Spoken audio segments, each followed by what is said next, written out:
Good morning बच्चों। आज मैं फिर से आप लोगों के सामने हाजिर हूँ सिंटेक्स के अगले पार्ट को लेकर के। आप लोगों का जो टॉपिक चल रहा है वो सब्जेक्ट वर्ब एग्रीमेंट का, जिसे सिंटेक्स के नाम से भी जाना जाता है। तो उसमें आप लोगों को पार्ट 1 और पार्ट 2 आप लोगों को दिया जा चुका है। आज मैं पार्ट 3 लेकर आया हूँ। तो इसमें देखते हैं जो इम्पोर्टेंट रूल्स जो हैं क्या क्या। आप लोगों को तो पहले भी इसमें इम्पोर्टेंट रूल्स बताया जा चुका है, जिसमें सब्जेक्ट के आइडेंटिफिकेशन के बारे में बात मैंने किया था। और उसी से रिलेटेड आगे बहुत सारे रूल्स हैं जिसको हम लोग वन बाय वन देखते हैं। तो आप लोग घर पर बैठे बैठे इसकी तैयारी करते रहिए। सारे रूल्स अगर आप लोग कॉपी में नहीं लिखे हुए हैं, लिखना शुरू कर देंगे, स्क्रीनशॉट ले लेंगे, या आराम से दिन भर आप लोगों के पास समय ही समय है, वो लिखते रहिए। चलिए, अच्छी बात है।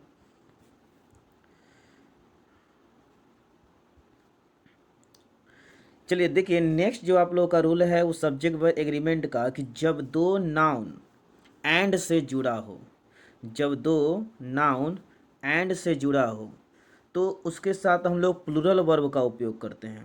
जैसे राम एंड सोहन, दो व्यक्ति है, जब दो व्यक्ति है तो प्लूरल वर्ब का उपयोग करेंगे। उसी प्रकार से सोनू एंड मोनू, सुप्रिया एंड रागनी, तो जब दो व्यक्ति एंड से जुड़ा रहेगा तो प्लूरल वर्ब का उपयोग किया जाएगा। लेकिन उसमें क्या है कि जब दो नाउन है और एंड से जुड़ा हुआ हो, लेकिन उसका सेंस एक ही हो, यानी कि वो हमेशा पेयर में आने वाला वर्ड हो। जैसे वहाँ एग्जांपल देके दिया हुआ है, ब्रेड एंड बटर, एंड से जुड़ा हुआ है लेकिन ये एक ही सेंस का बोध कराता है। Rice and curry, sum and substance, slow and steady, bag and baggage, egg and bacon, ये सारे पेयर में आने वाले वर्ड्स हैं और हमेशा एंड से जुड़ा हुआ रहेगा। लेकिन ये इसके साथ क्या है, सिंगुलर वर्ब का उपयोग करते हैं। अब देखिए नीचे सेंटेंस क्या दिया हुआ है, Ram and Mohan go oblique goes to Patna दिया हुआ है। तो राम एंड मोहन एंड से जुड़ा हुआ है, दो व्यक्ति, और जब दो व्यक्ति है तो प्लूरल और प्लूरल के साथ हम लोग भी1 का उपयोग करेंगे, तो यहाँ पर गो का उपयोग होगा। उसी प्रकार से ब्रेड एंड बटर, तो ब्रेड एंड बटर जो पेयर में आने वाला वर्ड है, और जब ये पेयर में आने वाला वर्ड है तो हमेशा सिंगुलर वर्ब का उपयोग किया जाएगा। और सिंगुलर इसमें ईज और आर में कौन है, तो ईज का उपयोग किया जाएगा। और नेक्स्ट है जो आगे का सेंटेंस है, slow and study. Slow and study भी ये पेयर में आने वाला वर्ड है, एंड से जुड़ा हुआ रहेगा लेकिन सेंस इसका एक ही होता है। इसके साथ भी5 का उपयोग करेंगे, सिंगुलर वर्ब का उपयोग करेंगे। आप लोगों को बताया जा चुका है भी1 जो होता है वो प्लूरल होता है और भी5 जो होता है वो सिंगुलर होता है। तो यहाँ पर भी5 तो बीन्स का उपयोग करेंगे। तो याद रखना इस रूल को कि जब दो नाउन है, जब दो वर्ड है एंड से जुड़ा हुआ रहेगा तो हम लोग उसके साथ पूरा वर्ब का उपयोग करेंगे। लेकिन कुछ ऐसे वर्ड हैं जो एंड से जुड़ा हुआ तो होगा लेकिन वो हमेशा पेयर में आने वाले वर्ड हो, और उस पेयर में आने वाले वर्ड्स को आपको याद रखना होगा। एग्जाम्पल में दिया जा चुका है, bread and butter, rice and curry, sum and substance, slow and steady, bag and baggage, egg and bacon, ये सब हमेशा पेयर में आने वाले वर्ड हैं और इसके साथ हमेशा सिंगुलर वर्ब का उपयोग करेंगे। देखिए नेक्स्ट आप लोगों का है रूल पढ़ेंगे, काल्पनिक वाक्य प्रायः इफ, एज इफ, एज दो, सपोज, आई विश और इन केस से शुरू होते हैं। यानी कि वैसे सारे वाक्य जो कंडीशनल वर्ड से शुरू होता हो। तो जब कंडीशनल वर्ड से शुरू होता हो, नंबर या पर्सन से हमें कोई मतलब नहीं होता है, उसमें सारे सब्जेक्ट के साथ हम लोग प्लूरल वर्ब वेयर का उपयोग करेंगे, ना कि वाज का उपयोग करेंगे। तो याद रखना कि यदि सेंटेंस, बस देखते ही आप लोग को जहाँ भी सेंटेंस में इफ लगा हो, एज इफ लगा हो, एज दो लगा हो, सपोज हो, आई विश हो, इन केस हो, और ये सारे के सारे वर्ड से कंडीशन यानी कि एक प्रकार के काल्पनिक वाक्य का बोध हो। काश मैं एक पक्षी होता, काश मैं एक राजा होता, काश वो एक गधा होता, काश मैं उसके जगह पर होता, ये सारे के सारे जो वाक्य हैं वो क्या है, काल्पनिक वाक्य हैं जिसका संभव होना वर्तमान समय में असंभव हो, और इस स्थिति में सारे सब्जेक्ट के साथ हम लोग वेयर का उपयोग करेंगे। अब देखिए एग्जाम्पल दिया हुआ है, I wish, I were was a word. तो अब देखिए आई विश लगा हुआ है यहाँ पर, और आई के साथ हम लोग जब भी पढ़ते आ रहे हैं तो आई के साथ क्या लगाते हैं, हम लोग वाज का उपयोग करते हैं। लेकिन यहाँ पर आई के साथ वाज का उपयोग नहीं, किसका उपयोग किया जाएगा, तो वेयर का उपयोग किया जाएगा। क्यों? क्योंकि इस कंडीशन में यहाँ पर सब्जेक्ट के नंबर और पर्सन का कोई प्रभाव नहीं पड़ता है। उसी प्रकार से दिया हुआ है if he is was oblique व rich he would help others, कि अगर वो अमीर होता तो वो दूसरों की सहायता करता। तो ये भी क्या है? कल्पना किया जा रहा है, ये काल्पनिक बातें कि अगर वो अमीर होता तो ऐसा होता, ऐसा करता। तो यहाँ पर ही के साथ लगता है इज, ही के साथ लगता है वाज, लेकिन यहाँ पर ही के साथ हम लोग किसका उपयोग करेंगे? तो वेयर का उपयोग करेंगे। तो ये जो रूल है ये इम्पॉर्टेंट रूल है, आप लोगों को टाइम एंड टेंस में पढ़ने को मिलेंगे। तो फिर से इस रूल को देख लीजिए, सुन लीजिए कि अगर किसी भी सेंटेंस में इफ लगा हो, एज इफ लगा हो, एज दो लगा हो, सपोज हो, आई विश हो, इन केस हो और इस तरह के वाक्य से कल्पना करने का बोध होगा, तो सारे सब्जेक्ट के साथ कोई भी सब्जेक्ट हो, फर्स्ट पर्सन का, सेकेंड पर्सन का, थर्ड पर्सन का, सिंगुलर हो या प्लूरल हो, सारे सब्जेक्ट के साथ हम लोग एक्जुलरी वर्ब के रूप में वेयर का उपयोग करेंगे। नेक्स्ट है, ये बहुत वेरी वेरी इंपॉर्टेंट रूल है, आप लोगों के स्क्रीन पर नज़र आ रहा होगा, हम भी दिख रहे होंगे, साइड में देख सकते हैं, कोने में हम उपलब्ध हैं आप लोगों के सामने। लाइक करते रहेंगे, लाइक ज़्यादा से ज़्यादा कीजिए, शेयर कीजिए और इस चैनल को सब्सक्राइब जरूर कीजिए।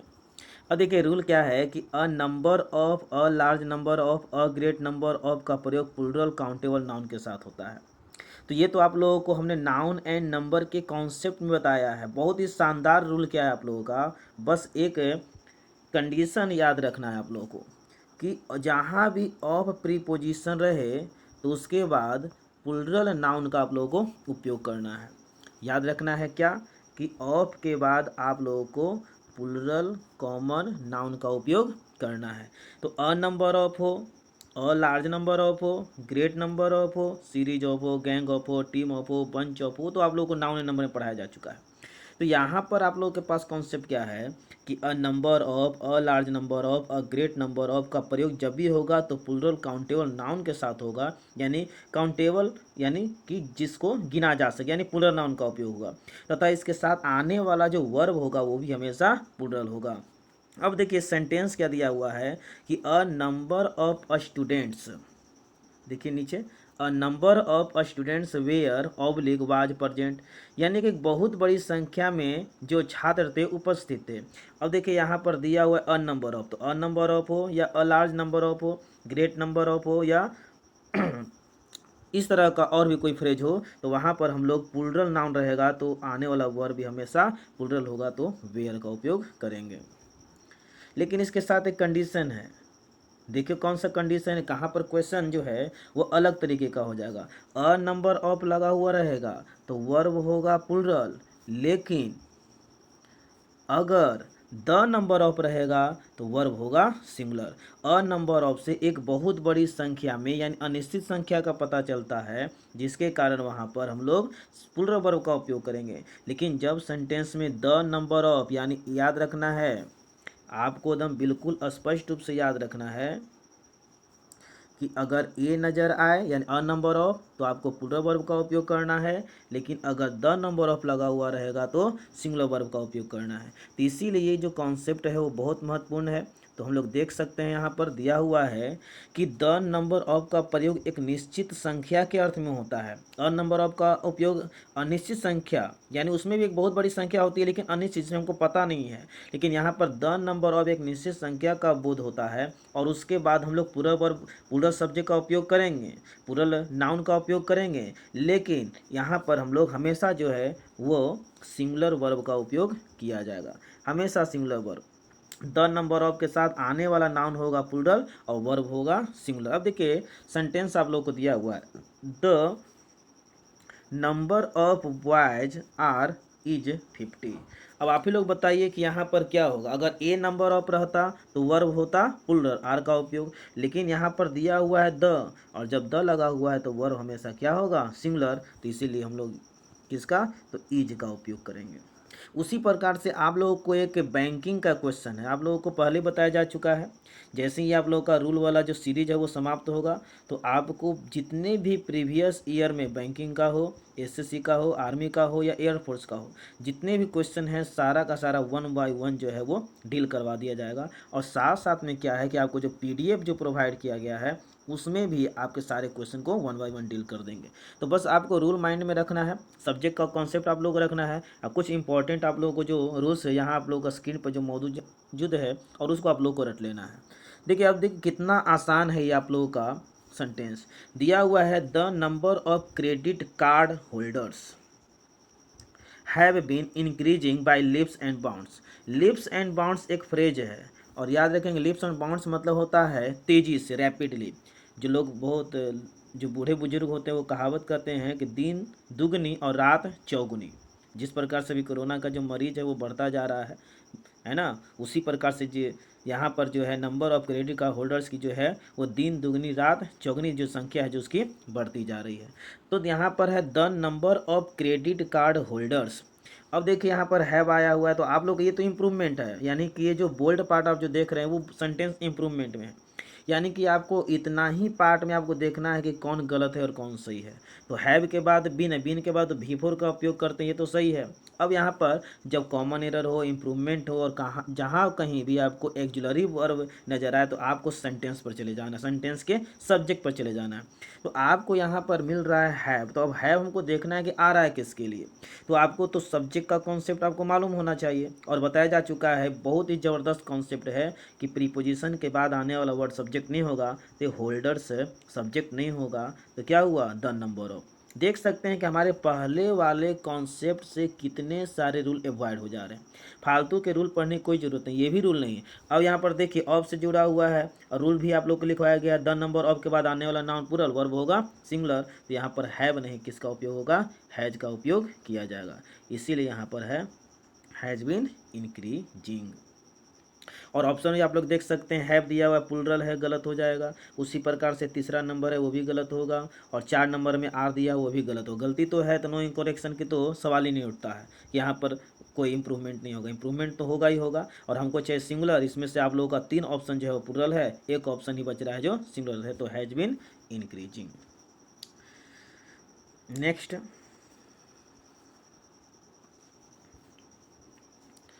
अब देखिए दिया हुआ है कुछ नाउन फॉर्म से प्लूरल होते हैं लेकिन अर्थ में सिंगुलर, और इनके साथ हमेशा सिंगुलर वर्ब का प्रयोग होता है। यानी देखने में आपको नाउन एंड नंबर का जो कॉन्सेप्ट है, जब तक आपको noun and number concept clear नहीं होगा तो सिंटेक्स आपको कंप्लीट नहीं होगा। तो आप नाउन एंड नंबर्स के जितने भी रूल्स हैं उसको देख लीजिए। इसका वीडियो भी आप लोगों को आने वाले सीरीज में प्रोवाइड किया जाएगा, लेकिन जो पहले लिखवाया जा चुका है, पहले जो पढ़ाया जा चुका है उसको भी देख लीजिए। तो दिया हुआ है कुछ नाउन फॉर्म से प्लूरल होते हैं, यानी कि देखने में प्लूरल होगा लेकिन होगा क्या, सिंगुलर। ये देखने में होते हैं प्लूरल, होता क्या है, सिंगुलर। बिल्कुल बहुरूपिया की तरह, होता कुछ और है दिखाता कुछ और है। अब जैसे बीमारियों के नाम है, मीजल्स है, मम्स हैं, रिकेट्स हैं, सिंगल्स हैं, ये सारे के सारे जिसमें देखिए एस लगा हुआ है, ये सारे के सारे जो हैं वो एस लगा हुआ है, और एस लगने के कारण ऐसा लग रहा है कि सारे के सारे हैं क्या, प्लूरल हैं, लेकिन है क्या। अब जिस रोग का नाम है तो ये रोग जैसे बुखार है, तो ऐसा तो नहीं कहेगा कि हमको बुखारो लगा हुआ है ना, हमको कैंसरो लगा हुआ है, हमको कोरोनो लगा हुआ है। तो ये सारे के सारे जितने बीमारी के नाम है ये सब होते हैं सिंगुलर, और जब सिंगुलर है तो वर्ब भी क्या होगा, सिंगुलर। उसी प्रकार से खेल का नाम है, बिलियर्ड्स है, डार्ट्स है, ड्राउट्स है, क्रिकेट हो, फुटबॉल हो, हॉकी हो, चेस हो, ये सारे के सारे जो खेल के नाम, जैसे अब यहाँ पर देखिए क्रिकेट वगैरह तो देखने में तो सिंगुलर होते ही हैं, लेकिन ये जो खेल का नाम है बिलियर्ड्स है, डार्ट्स है, ड्रॉ, एस लगा हुआ देखने में है प्लूरल लेकिन होगा सिंगुलर। उसी प्रकार से देश का नाम, द यूनाइटेड स्टेट्स दिया हुआ है, द वेस्ट इंडीज दिया हुआ है, तो एस लगने के बावजूद भी ये एक यूनिट का बोध कराता है, सिंगुलर वर्ब का उपयोग करेंगे। देश का नाम तो हो चुका। अब देखो पुस्तकों के नाम है, द अरबियन नाइट्स है, तो नाइट्स लगा हुआ तो बहुत सारे रातों की बात नहीं हो रही, ये पुस्तक का नाम है। 3 मस्किटर्स, ये सारे के साथ जो है किताब के नाम है, किताब के नाम के साथ सिंगुलर वर्ब का उपयोग करेंगे।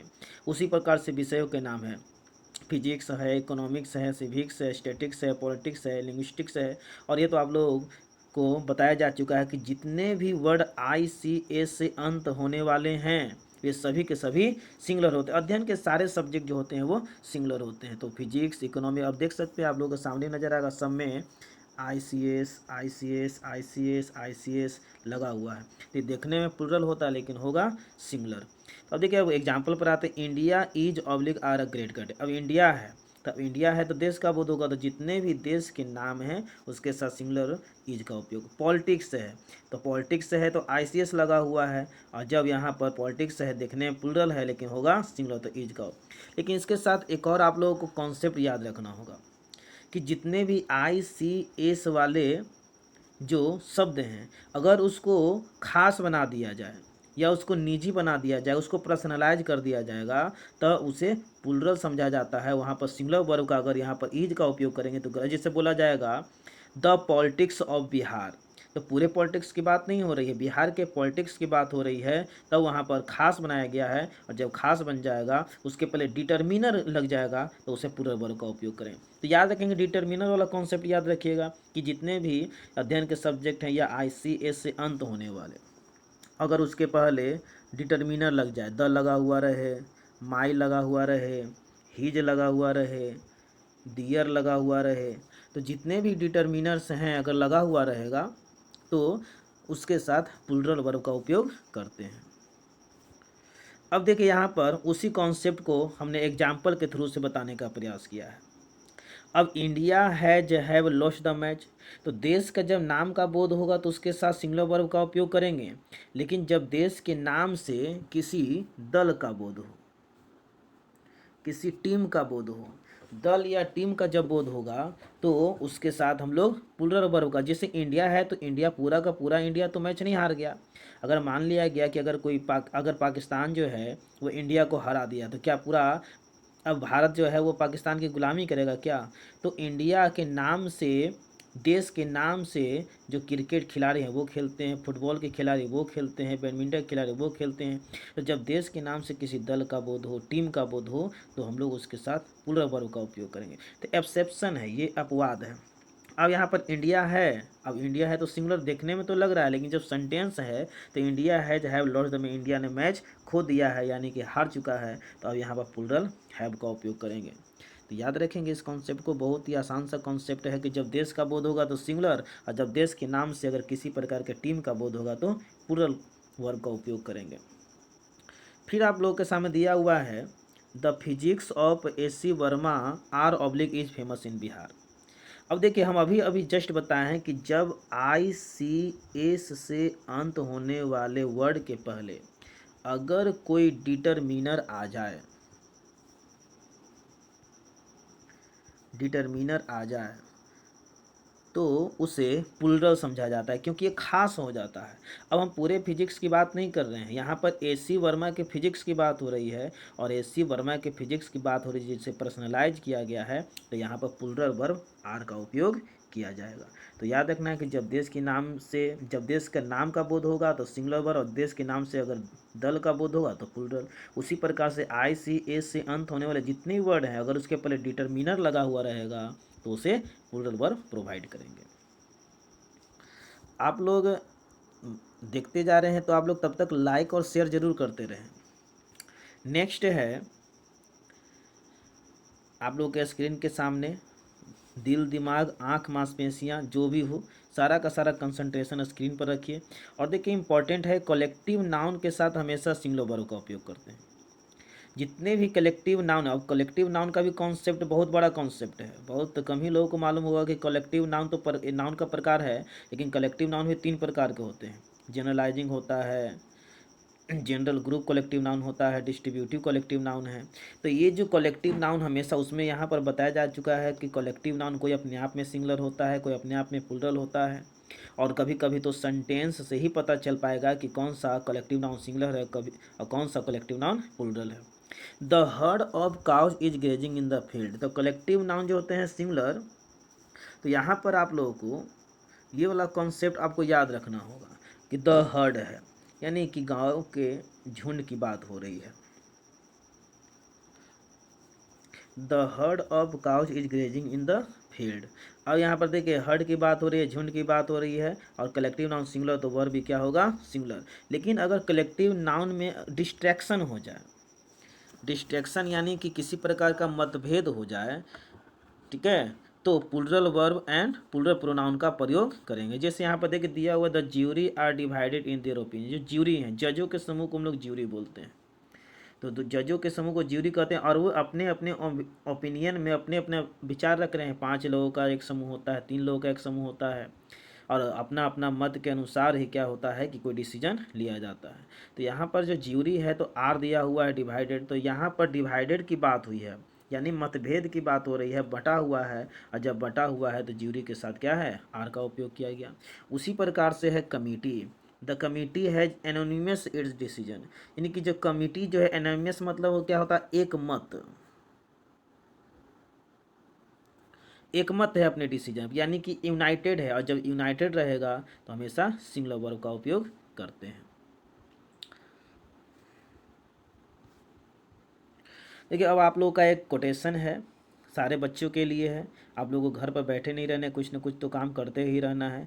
English is not only a subject, अंग्रेजी जो है न केवल एक सब्जेक्ट है बट एल्सो अ लैंग्वेज, एक भाषा भी है। हेंस अतः you can't learn everything just using certain rules, तो आप लोगों को कुछ खास नियमों को लेकर अंग्रेजी सब कुछ नहीं सीख सकते। मतलब एक कुछ 10 15 20 50 रूल लेकर के अगर कोई कह दे कि नहीं हम अंग्रेजी सीख जाएंगे तो ये इम्पॉसिबल है। देयर इज अ सिंग, कहावत है practice makes a man perfect, यानी कि अभ्यास ही आदमी को महान बनाता है, परफेक्ट बनाता है। तो वी रिक्वेस्ट यू, यानी कि हम लोग आपसे आग्रह करते हैं to practice as much as possible. अब देखिए हम लोग पढ़ाने के लिए जितना एक्साइटेड हैं उतना कम ही बच्चों में उतना एक्साइटमेंट देखने को मिल रहा है। बहुत सारे बच्चों को बोला गया कि हाँ इतने से क्लास है, थोड़ा लाइव आ जाओ, तो सर अभी यहाँ है वहाँ है, तरह तरह की चीज़ें हैं, लेकिन कोई बात नहीं, चलिए चलता है, अभी तो आराम करने का समय है, जितना आराम कर सकते हैं। तो प्रैक्टिस जो है एज मच एज पॉसिबल, जितना ज़्यादा से ज़्यादा अधिक से अधिक पॉसिबल हो, जितना संभव हो सके प्रैक्टिस कीजिए। इसके लिए रीड न्यूज़पेपर पढ़िए, लर्न न्यू वर्ड्स, नए शब्दों को सीखिए, अभी तो बहुत समय है आपके पास। ट्राई टू यूज लर्न, और सीखे हुए शब्दों को उपयोग करने की कोशिश कीजिए। तो इसमें आज के लिए इतना ही बच्चों, आपको सतीश स्वराज इंग्लिश क्लासेज में आप लोगों का स्वागत है। आप लाइक